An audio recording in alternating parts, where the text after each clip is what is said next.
Você ouve a partir de agora Gotas de Luz, uma mensagem de vida e esperança a todos. Gotas de Luz, trazendo o Espiritismo para bem perto de você. Realização: União Espírita de Monte Alto. Iniciando o programa de hoje, passamos a apresentar Histórias que a Vida Conta. Ele só tinha 6 anos, quando a professora da primeira série falou do triste destino de crianças que viviam na África, empobrecida e devastada por doenças. Ryan estremeceu ao saber que centenas de milhares de crianças africanas morrem todos os anos por beberem água contaminada. A sua escola estava angariando fundos para a África e ele soube que $70 custeariam um poço. Ao chegar em casa, pediu à mãe o dinheiro e disse por que precisava. A mãe sugeriu que ele fizesse tarefas extras para conseguir a quantia. Pegou uma folha de papel e desenhou um diagrama contendo 35 linhas. Para cada $2 recebidos, Ryan preenchia uma linha e guardava o dinheiro numa lata vazia de biscoitos. Começou aspirando o pó da sala. Depois lavou as janelas. Seu avô lhe pagou $10 cada saco de lixo que enchesse com as pinhas que caíam no quintal. Num certo dia de abril de 1998, Ryan entregou a uma organização internacional a sua lata de biscoitos contendo $70. A senhora diretora, que o atendeu, agradeceu, mas explicou que uma bomba manual custava $70, mas para perfurar um poço eram necessários quase $2.000. Então, vou trabalhar mais, disse o menino. Os pais se envolveram e desencadearam uma campanha de doações. Aos 7 anos, Ryan conseguira juntar um pouco mais de $700 e a quantia que faltava foi completada pela Agência de Desenvolvimento Internacional Canadense. Ryan e seus pais foram convidados para uma reunião com a representante de Uganda na Associação de Médicos Canadenses para Auxílio e Assistência, grupo que recolhia os fundos angariados e, com a ajuda dos habitantes das aldeias, construía e mantinha os poços. Ryan foi abraçado pelo representante Shibru, que confirmou ao menino que o poço poderia ser feito perto de uma escola em um vilarejo ao norte de Uganda. Mas falou que eram necessárias 20 pessoas trabalhando 10 dias para construir um poço com um escavador manual. Uma perfuradora pequena custava $25.000. Disposto a conseguir o dinheiro, o menino teve sua história publicada em um jornal canadense e em 2 meses tinha inspirado $7.000 em doações. Já cursando a segunda série, Ryan e seus colegas de classe passaram a se corresponder com os meninos do vilarejo que seria beneficiado com o poço. Enquanto isso, Ryan passava horas escrevendo cartas pedindo dinheiro a várias organizações. Finalmente, conseguiu a quantia devida para a compra do equipamento. Em 27 de julho de 2000, um caminhão transportando Shibru, Ryan e seus pais desceu a estrada de terra que levava ao pequeno vilarejo. Cerca de 3.000 crianças aguardavam na beira da estrada, batendo palmas. Os líderes da aldeia receberam Ryan e o levaram até o poço, ao lado da horta da escola. Os líderes da aldeia receberam Ryan e o levaram até o poço, ao lado da horta da escola. Na base de concreto estava escrito: Poço de Ryan, construído por Ryan Hilljack, para a comunidade da escola elementar. Naquela noite, na cama, Ryan disse para sua mãe: Estou muito feliz. Terminou aquele dia inesquecível com a oração que fazia todas as noites. Desejo que todos, na África, tenham água limpa. Pense nisso. A fraternidade não conhece fronteiras e o amor desconhece limites. Aprendamos com Ryan a pensar grande, a ir além. Quem poderia imaginar que um menino de 6 anos poderia fazer tanto? Permitamo-nos o contágio do bem, com essa vontade de auxiliar, com esse sentimento de se importar com o outro, mesmo que lhe desconheçamos o nome. Mesmo que só o que ele necessite seja de um copo de água limpa e fresca para se manter vivo. Programa Gotas de Luz, o tema do estudo de hoje, o homem novo. Quem irá fazer esse estudo conosco é a Dona Carmen Pérez Nunes. E para começar, perguntaria, Dona Carmen, o que é a alma e quem somos nós? Cada alma é uma irradiação, uma centelha gerada no eterno foco, que é Deus. Nós, porém, nos ignoramos a nós mesmos. E essa ignorância é a causa de nossa fraqueza e de todos os nossos males. Estamos unidos a Deus na relação estreita que liga a causa ao efeito. Pois todo efeito inteligente tem uma causa inteligente. Deus manifesta-se na natureza e nós somos, sobre a terra, a mais alta expressão dessa natureza. Deus manifesta-se na natureza e nós somos, sobre a terra, a mais alta expressão dessa natureza. Somos a criação e a expressão de Deus, que é a fonte do bem e da sabedoria. Mas esse bem e essa sabedoria, nós os possuímos somente em germen. E nossa tarefa consiste em desenvolver esse germen e manifestá-lo, expressá-lo em sentimentos, pensamentos, em palavras e em ações. Exemplo, Jesus foi o modelo mais perfeito dessa manifestação do bem e da sabedoria, portanto, de Deus. Como desenvolver esse germen do bem e da sabedoria? Nós desenvolvemos esse germen divino através de nossas vidas sucessivas, quer dizer, através das reencarnações, pela evolução, pela ascensão na sequência infinita das vidas, das existências. Todo esse bem, toda essa sabedoria, tudo, enfim, está em nossa essência divina, em nossa consciência. Trazemos conosco o passado de onde viemos, de onde emergimos, o qual devemos aprender a sondar, a buscar. Trazemos também o futuro que nós mesmos edificaremos. Qual monumento maravilhoso, feito de pensamentos elevados, de nobres ações, de devotamentos e de sacrifícios. Em que consiste a tarefa de cada um de nós como espíritos em evolução? A tarefa que cada um tem a realizar resume-se em 3 palavras: saber, crer e querer.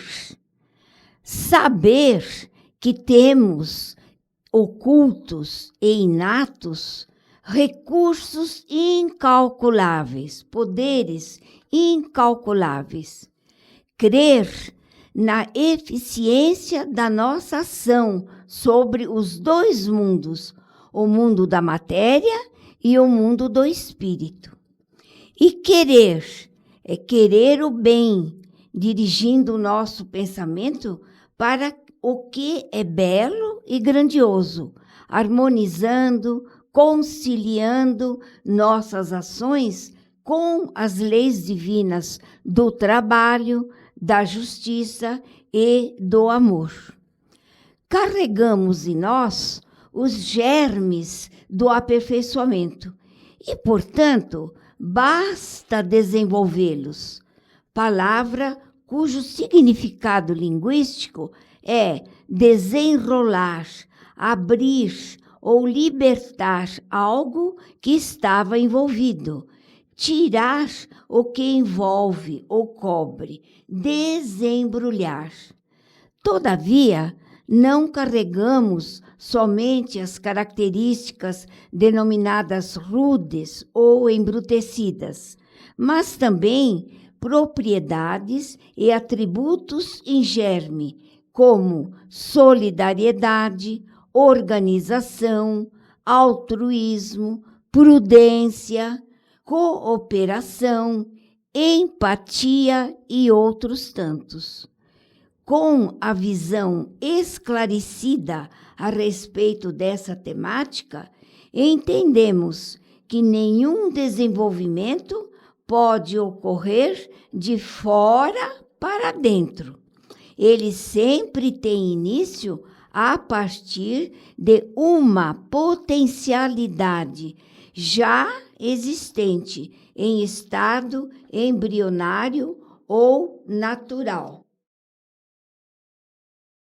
Sorriso é raio de luz da alma, e a luz, ainda mesmo no abismo, é sempre esplendor do alto vencendo as trevas. Valérium Valdo Vieira.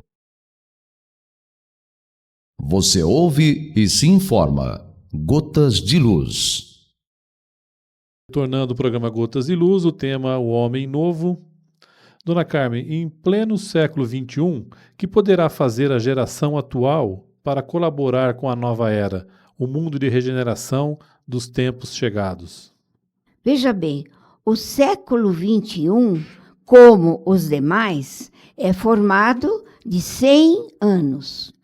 A geração atual poderá entrar em prontidão para preparar a próxima geração que, no final do primeiro século do terceiro milênio, estará, então, colhendo os primeiros frutos da educação moral, conjugada, associada, unida com a realidade de nossa natureza espiritual. É urgente o estudo de novos programas educacionais em escolas, em lares, em sociedades, etc., baseados em aspirações mais elevadas, em ideais mais nobres de vida, a partir de uma filosofia espiritualista, como o Espiritismo, exatamente como propõe Leon Denis. Veja o que diz Leon Denis. É tempo de reagir com vigor e procurar novos métodos de ensino que correspondam às imperiosas necessidades da hora presente. É preciso dispor os espíritos para os reclamos, os combates da vida presente e das vidas futuras. É necessário, sobretudo, ensinar o ser humano a conhecer-se, a desenvolver, sob o ponto de vista dos seus fins, as forças latentes que nele dormem. É necessário compreender que temos um papel ativo e reativo no espetáculo da vida. Nossa cooperação e participação são imprescindíveis em quase todos os eventos e, por vezes, demoramos a perceber a complexidade da textura existencial.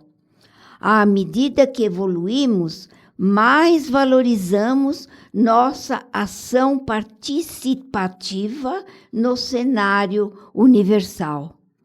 Poucos de nós têm a felicidade de possuir uma clara consciência de nossa ligação com tudo o que é vivo. temos dificuldade de dividir e prover. A avareza humana não se fundamenta apenas em reter a posse de recursos financeiros, mas também em conter de modo automático e doentio os conteúdos da própria vida interior. O avarento tem uma sensação ilusória de prejuízo externo, quando, na verdade, o medo é o da perda dos valores internos, já quase inexistentes. Para o mesquinho, partilhar algo ou contribuir para o êxito do semelhante é ter agravada ainda mais a ideia fictícia de esvaziamento de bens, de capital ou de consumo. Essa perda das coisas concretas representa inconscientemente uma subtração do que ele tem de mais íntimo. Por trás do impulso de conter, existe uma impressão dolorida de empobrecimento. A criatura fica atravancada, agarrada às coisas perecíveis, sem vislumbrar a realidade transcendental que surge à sua frente. Nossa participação nos episódios de hoje terá seu impacto no amanhã de todos. Não podemos viver simplesmente para nós mesmos. Milhares de filamentos invisíveis ligam-nos a outros concidadãos planetários. O que nos une além das fronteiras físicas diz respeito ao que fazemos em favor da vida das pessoas, da natureza, enfim, do planeta, como superorganismo pulsante que os antigos chamavam de Gaia. Disse La Fontaine: toda força será fraca se não estiver unida. Em algum lugar ou de alguma forma, os eventos mais simples e os fatos aparentemente pueris, como o que nós ouvimos hoje na historinha de Ryan, não é? Constituirão partes fundamentais no caminho sagrado de toda a humanidade. Vivemos atualmente a ética da exclusão e a vida maior nos convida a viver a ética da solidariedade. Se formos descrentes quanto à eficácia da cooperação, basta imaginar o que aconteceria com um organismo dinâmico cujos órgãos não trabalhassem em regime de comunhão recíproca. Em 1863, em Paris, escreveu o espírito Henri Rene a respeito da parábola dos trabalhadores da última hora.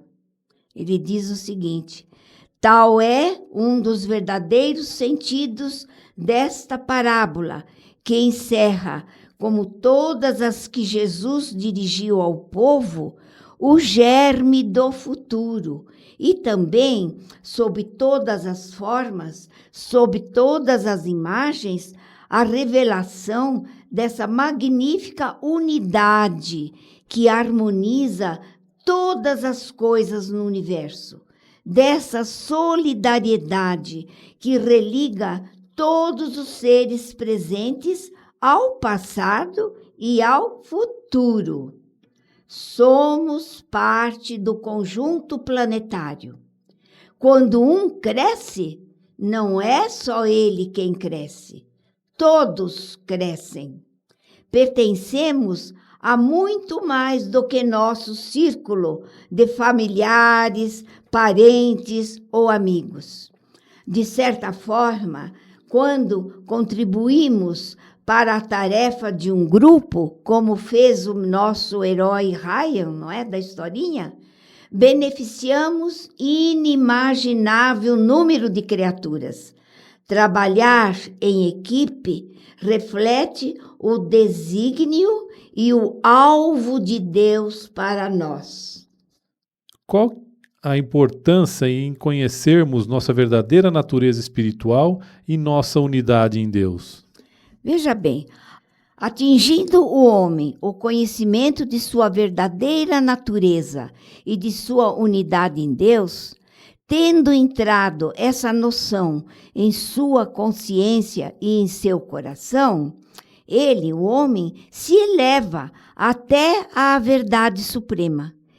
Encontra a força que remove montanhas, que o torna vencedor na luta contra as paixões e permite desprezar as decepções e a morte. Executa, então, o que o vulgo chama prodígios, como aconteceu com o Ryan. Muitos, em sua passagem por este mundo, chegaram a essas alturas de vistas, mas só o Cristo delas se compenetrou, ao ponto de dizer a todos: eu e o Pai somos um. Ele está em mim e eu estou nele. Essas palavras não se aplicam, entretanto, a ele só. São verdadeiras para a humanidade inteira. O Cristo sabia que todo homem deve chegar à compreensão de sua natureza íntima. E é nesse sentido que Cristo dizia a seus discípulos: vós sois todos deuses.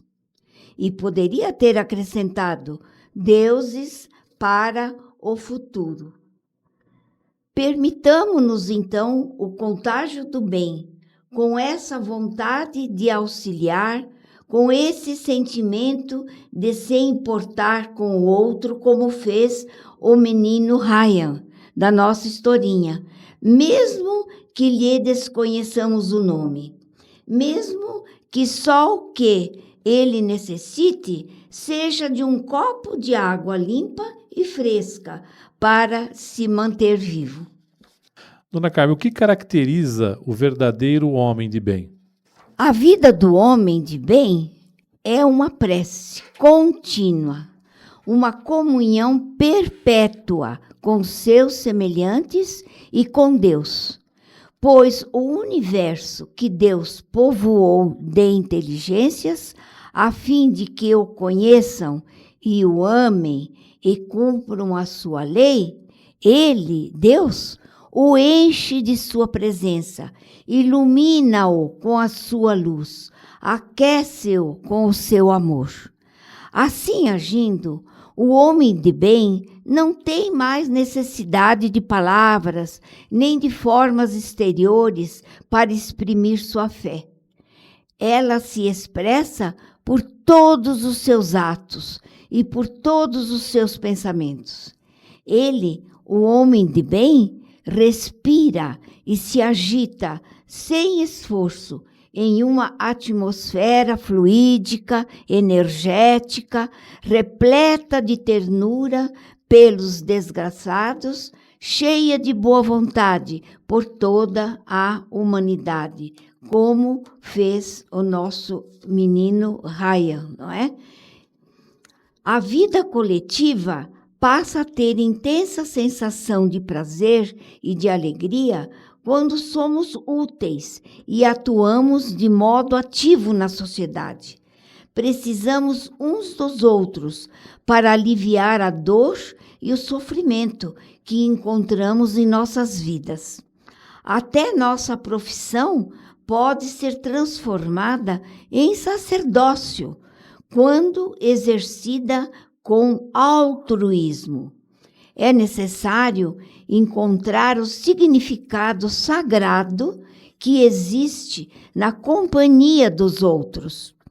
Somente quando arcamos conjuntamente com as responsabilidades, ou seja, quando dividimos o peso, antes apoiado num só par de ombros, é que valorizamos o bem de viver em reciprocidade.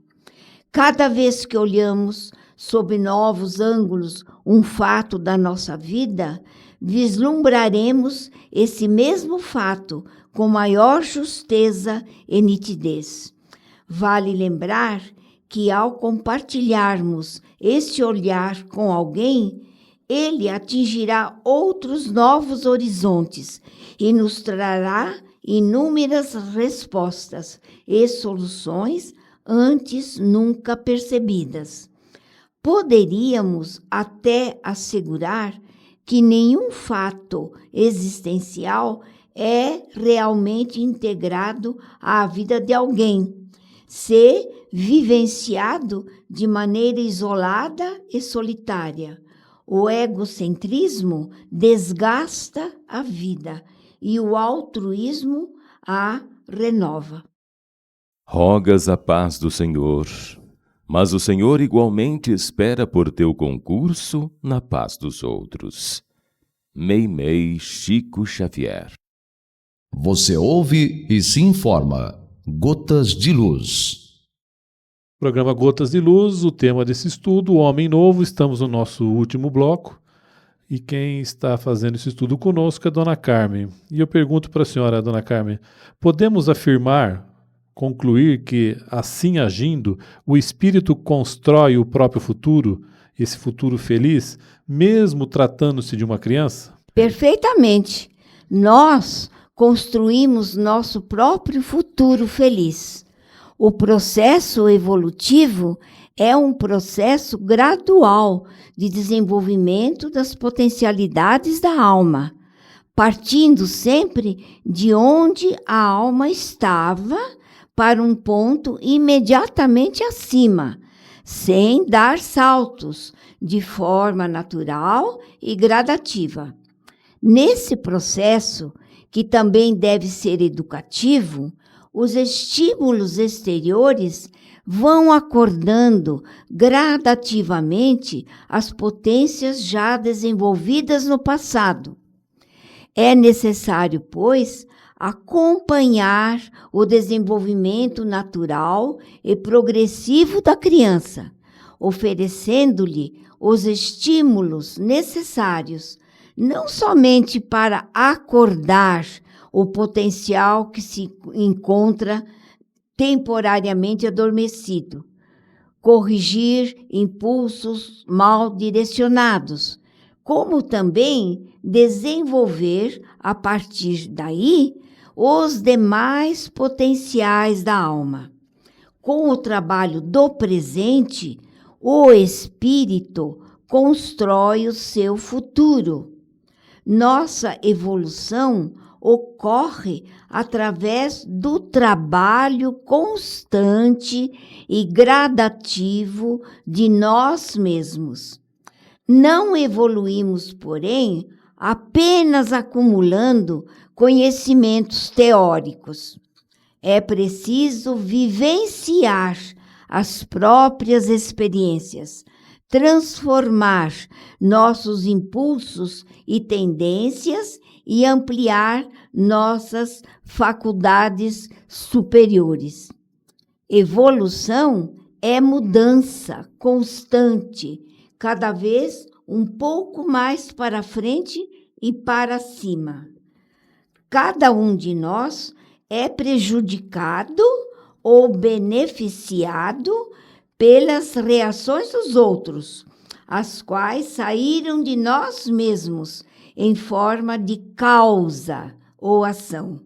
Por isso, não devemos jamais nos espantar ou ficar admirados com o modo como somos tratados.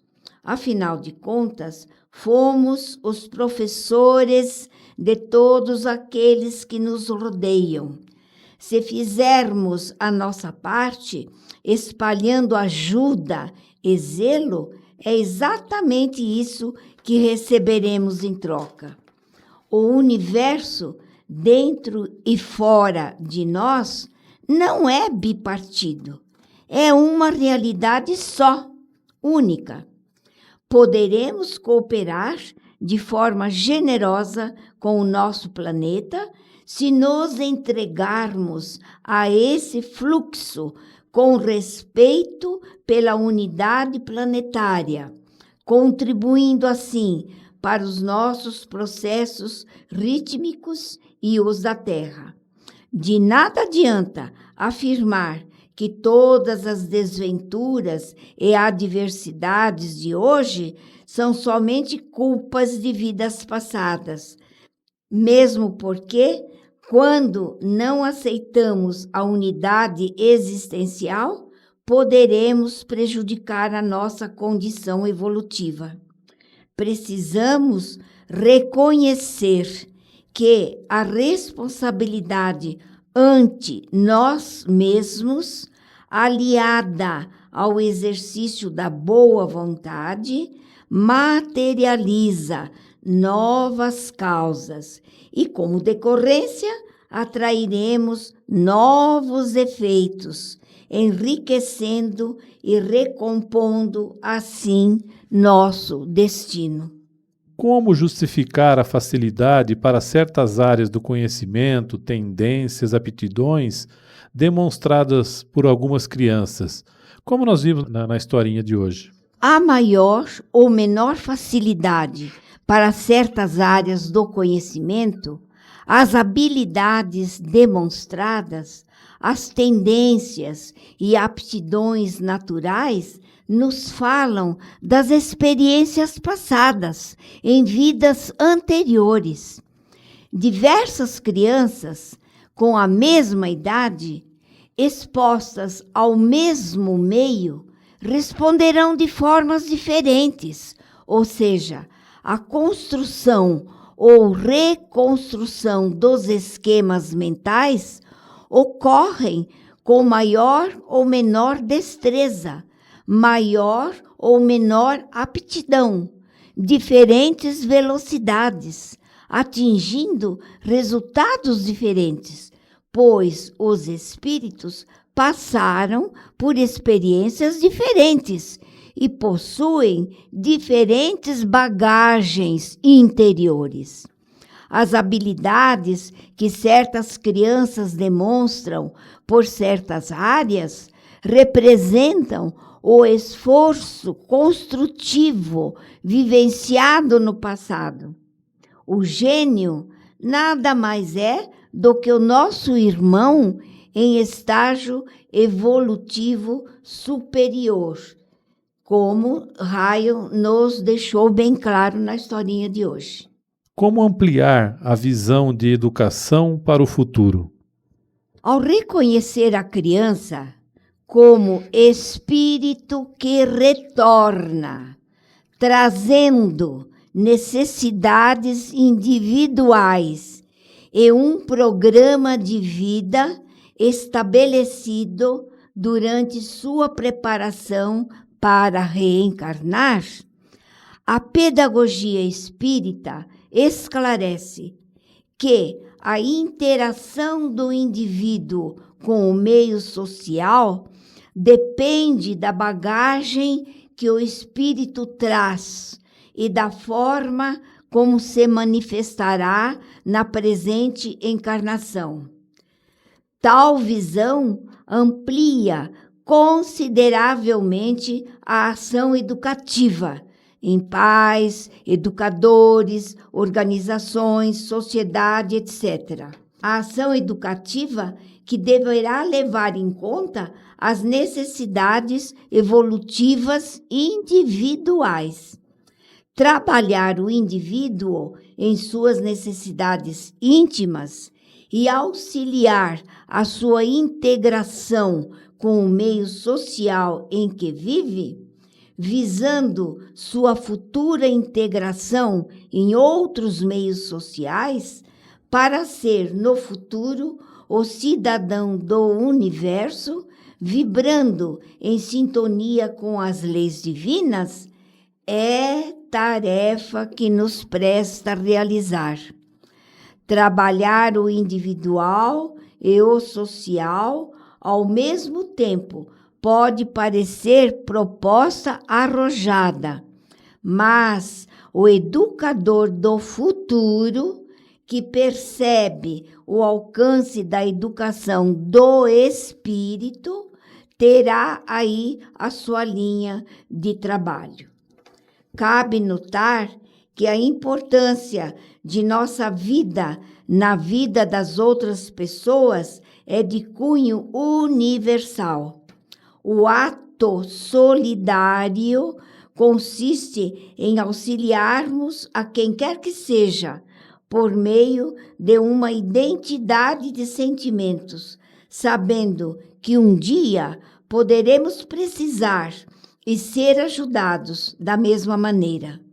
Não se justifica considerar a sensibilidade como uma exclusiva qualidade feminina.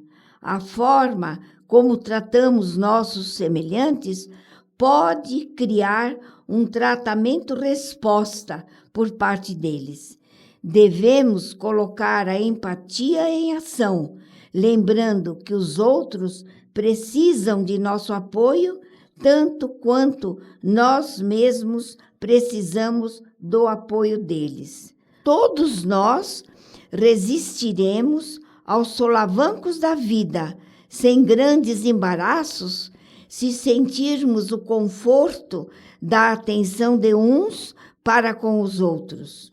Fica mais fácil enfrentar e resolver as dificuldades quando estamos em companhia de criaturas solícitas, como aconteceu com as crianças africanas com a ajuda de Ryan, do menino Ryan. Todos estamos juntos, não por acaso, mas por desígnio maior, dentro da conjuntura de um lar, profissão, escola, círculo de amigos, etc. A empatia age em regime de interdependência. Dizia Mahatma Gandhi, um homem não pode fazer o certo numa área da vida enquanto está ocupado em fazer o errado em outra. A vida é um todo individual. Compreender o que se passa com o outro é o que acaba levando à compaixão e, por fim, ao altruísmo, uma característica humana perpetuada pela evolução. Uns repartem o que é seu e ficam mais ricos. Outros arrebatam o que não é seu e são sempre mais pobres. Os atos solidários que fazemos neste mundo nos enriquecem e desenvolvem o autoconhecimento, aumentando-nos a capacidade de compreender e administrar nossas vidas. E para concluir, dona Carmen, o que a senhora traz hoje com esse tema, o homem novo? Educar o homem do futuro é a missão primordial do homem do presente, nos diz Dora Encontre. O homem do futuro pode viver desde já, construindo a ponte de acesso aos novos tempos. O clima espiritual que deve fazê-lo crescer para além de si mesmo é o clima da liberdade e do amor. Só quando educamos na liberdade, amamos o ser em estado de gestação moral. Mas só quando o amamos de fato é que essa liberdade será a fonte segura de seu desenvolvimento para o bem. O amor se debruça cuidadosamente sobre o ser em crescimento e sem afogar-lhe os impulsos de transcendência, sem abafar suas potencialidades latentes, rega de carinho e compreensão as sementes da personalidade que desabrocha novamente no corpo tenro de uma criança. E assim fizeram os pais do Ryan, como nós vimos, e a professora e toda a sociedade. A certeza da imortalidade da alma perpetua, enobrece, eleva o mandamento do amor entre os homens e ainda mais do amor na educação. E o princípio da reencarnação agiganta, explica, reforça o princípio da liberdade do ser, de todos os seres, na autonomia que Deus nos dá de construirmos nosso destino e nossa própria individualidade. Contribuir para a educação do homem do futuro é responsabilidade de nossa sociedade em dar atenção, compartilhar e compreender a geração atual que desponta como o homem novo do mundo de regeneração dos tempos chegados. Sejamos solidários ao homem do futuro, lembrando-nos que ser solidário implica, em primeiro lugar, o respeito à dignidade individual. A solidariedade tem como intuito socorrer e confortar a outrem em suas dificuldades e colaborar de modo efetivo para uma vida melhor no meio social em que se vive. Ela é sempre mais verdadeira quando praticada de modo espontâneo ou com quem nem mesmo se conhece. Dona Carmen, eu gostaria que a senhora passasse para o nosso ouvinte a bibliografia, caso eles queiram se inteirar mais sobre o assunto. A bibliografia, então, usada foi a seguinte: de Leon Denis, O Grande Enigma e o Problema do Ser, do Destino e da Dor. De Walter Oliveira Alves, Educação do Espírito. De Dora Encontre, A Educação do Espírito. De Marcos Alberto de Mário, Visão Espírita da Educação. De Francisco do Espírito Santo Neto, com o Espírito Hamed, Estamos Prontos. E Allan Kardec, O Evangelho segundo o Espiritismo. Encerrando o programa de hoje, ouça agora a mensagem final. Esqueça-se um pouco de si mesmo e pense nos outros. Nestas poucas palavras está encerrado o maior segredo de felicidade. Quando nos preocupamos demasiadamente com nossas pessoas, nossos problemas crescem assustadoramente. Mas, quando esquecemos de nós um pouco para cuidar dos outros, esquecemos nossos problemas que se vão resolvendo por si mesmos. Então, esqueça-se de si mesmo e pense nos outros, para encontrar a felicidade. Tenham todos muita paz e até o próximo Gotas de Luz.